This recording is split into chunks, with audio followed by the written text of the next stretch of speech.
नमस्कार। वोटिंग के लिहाज से आज बड़ा दिन है।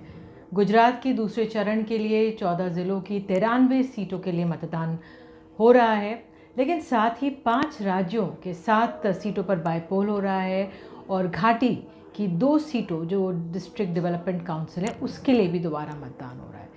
लेकिन सबकी नज़र तो गुजरात की सीटों पर ही है, 93 सीटों की, और दोपहर 3 बजे तक 50% मतदान हो गया। ये वो इलाका है जहाँ पर पिछली बार 2017 के चुनावों में पाटीदार आंदोलन की एक अहम भूमिका यहाँ पर रही थी। ये वो इलाका है जो गुजरात के मध्य और उत्तरी हिस्सों में आता है।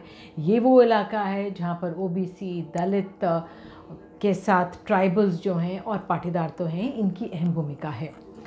2017 के चुनावों में गुजरात की राजनीति में 3 नए चेहरे सामने आए थे: हार्दिक पटेल, अल्पेश ठाकुर और जिग्नेश मेवानी।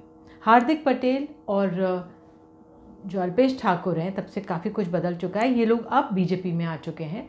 जिग्नेश मेवानी कांग्रेस में ही हैं, दलित चेहरा है, वडगांव से चुनाव लड़ रहे हैं। अल्पेश ठाकुर अपने आप में ओबीसी समाज से आते हैं, उनको अपनी सीट बदलनी पड़ी है, लेकिन गृह मंत्री अमित शाह ने जाकर उनके लिए प्रचार किया था।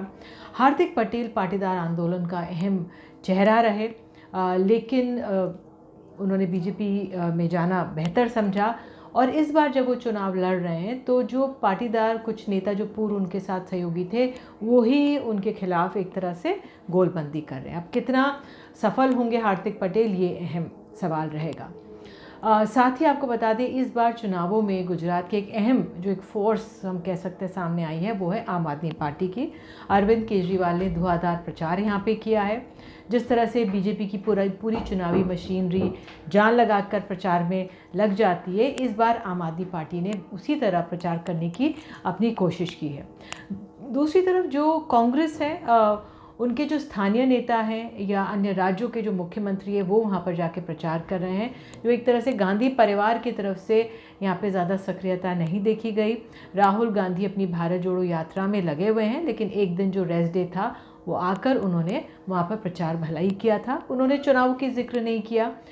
वो भारत जोड़ो यात्रा पे ही एक तरह से अपना पूरा जोर दे रहे हैं, और जो तमाम मुद्दे हैं देश से जुड़े हुए, महंगाई और तमाम भ्रष्टाचार से जुड़े हुए, वो उसको उठाने में लगे हुए हैं।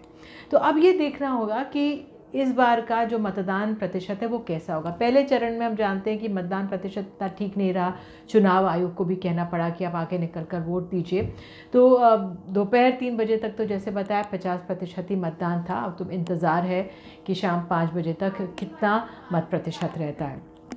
अहम एक मुद्दा और ये सामने आ गया, क्योंकि आज प्रधानमंत्री ने वोट डाला अपना, और उसके बाद जब वो निकले लोगों का अभिवादन करने के लिए, तब उन्होंने एक तरह से रोड शो कर दिया। ये विपक्ष का आरोप है। विपक्ष ये कह रहा है कि करीब 2.5 घंटे तक का ये रोड शो हुआ है, जो अपने आप में चुनाव आचार संहिता का उल्लंघन है।